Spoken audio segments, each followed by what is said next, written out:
Hello and welcome to the John Ark Show. Today's episode is called How to Make a Fortune Off the End of the Pandemic. Is that possible?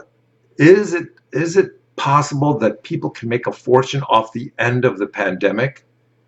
Well, a lot of people believe that they can, and we're going to show you how they plan to do it. Now, let's get started. Before I begin, I want to tell you that I personally do not invest in the stock market, and I do not give stock or investment advice. I'm simply going to explain to you what a lot of people are preparing to do, people with serious experience and a very established track record. So let's begin with some background. Unlike the crash of '29, this crash was caused by the pandemic. And this virus has caused the current stock market to fall by approximately 35% already. During the Great Depression, the stock market fell in 1929 by approximately 25% in 5 days. So we are already far worse than they were back then. However, this time things will be very different because we did not crash for financial reasons. We crashed because this virus spread and prevented a lot of people and a lot of companies from working. The next question is, will it bounce back? And a lot of experts, a lot of very wealthy investors believe that it will. They believe this because the government is rushing to market some very powerful medicines that they believe will be safe and will be able to address these medical challenges. Once those meds are made publicly available on a mass scale, then people will be able to go back to work and companies will be able to reopen. Once these people and companies go back, it is widely believed that the market will launch into an accelerated, high-speed bull market. The question is, when will that happen? Over the last few days, the president has strongly hinted that if circumstances permitted, he would like to restart the economy on Easter Sunday, April 12th. If and when he makes that formal announcement, then at some point we believe the market will begin its stratospheric climb. So how will it be different this time than it was in '29? The difference is there is a tremendous amount of pent-up demand. People want to go out, they want to buy, they want to spend, they want to live their lives, all of that. And the other thing is, the crash of '29 lasted for years.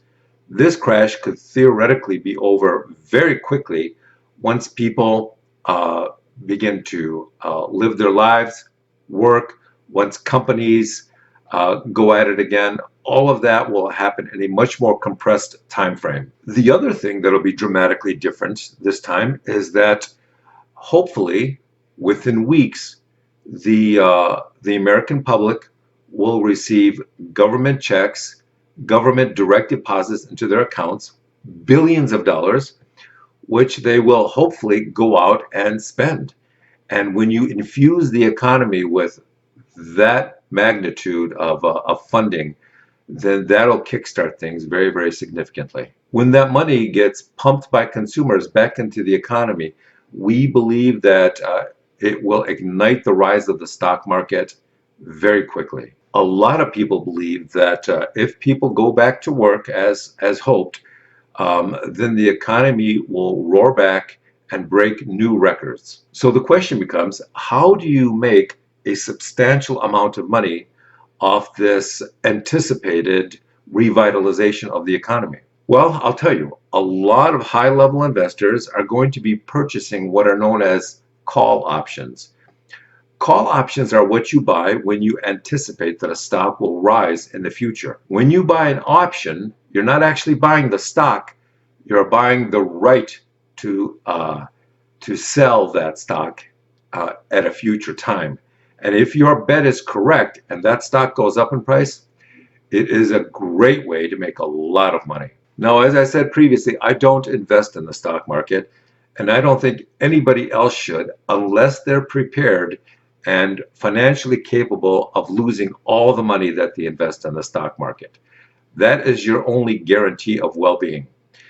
No matter how sound the investment advice, there is always a possibility that something strange may happen. and you need to be able to lose whatever you put in the market. Now, if you're a billionaire and you pump $1 million into the stock market and you lose it all, it's no big deal. It's not going to affect the quality of your life or your family's life. But if you're making $40,000 a year and you've got $4,000 or $5,000 squirreled away for a rainy day fund, and you put that in the market and suddenly it's all gone for some unexpected reason, that's going to be a serious problem for people like that. That's ultimately why I view the market as a form of high-level gambling with all the risks that it entails. However, if you can't afford to lose that money and you have some good advice, or you have experience, or you're working with somebody who is highly skilled, then that's an option you may want to explore. Now, here's the downside. While a lot of really smart and highly experienced investors are going to make a ton of money getting back into the market at the right time, the flip side is also true. A lot of very inexperienced novices are going to invest in the market at the wrong time, in the wrong things, and they are going to lose a fortune. So how do you know which category you fall in? How do you know if you should invest in the market? It's really simple. If you can't afford to lose the money, do not invest. If you've never done it before, do not invest. If you're scared or unsure, then don't invest. Now, if you have a rich uncle and he's got a lot of money and he's got a brilliant, highly experienced track record of investing successfully in the market, then give him a call and ask him if he'd help you invest in the stock market. And if he's a really good uncle, ask him if he'd loan you the money to do it. That'll be the test. Ask him if he'd loan you the money to invest in the market. Also, a lot of people won't be investing in the stock market. They won't be investing in mutual funds.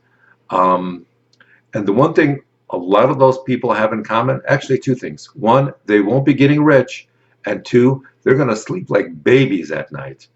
They're going to be confident in the knowledge that all their savings will not disappear with the next crazy black swan event. So let me give you an interesting example.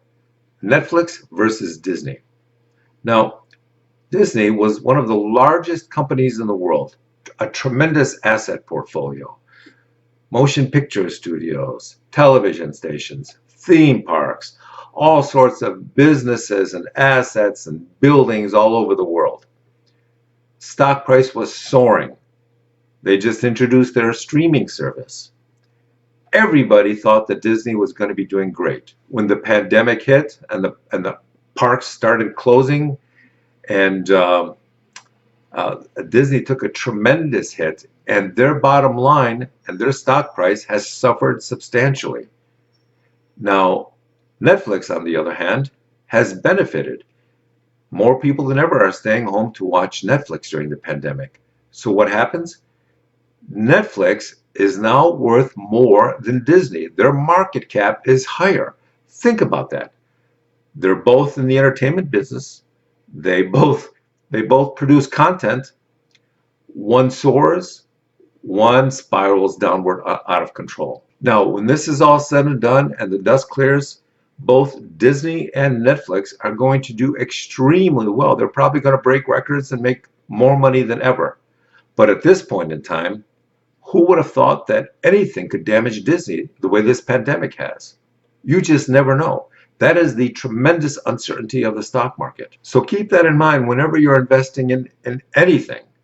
That is just one of many black swan events and completely unforeseeable occurrences that can blindside you or make you rich, depending on which side of the fence you're standing. So with that in mind, I want to wish you well, stay informed, and we'll talk to you soon.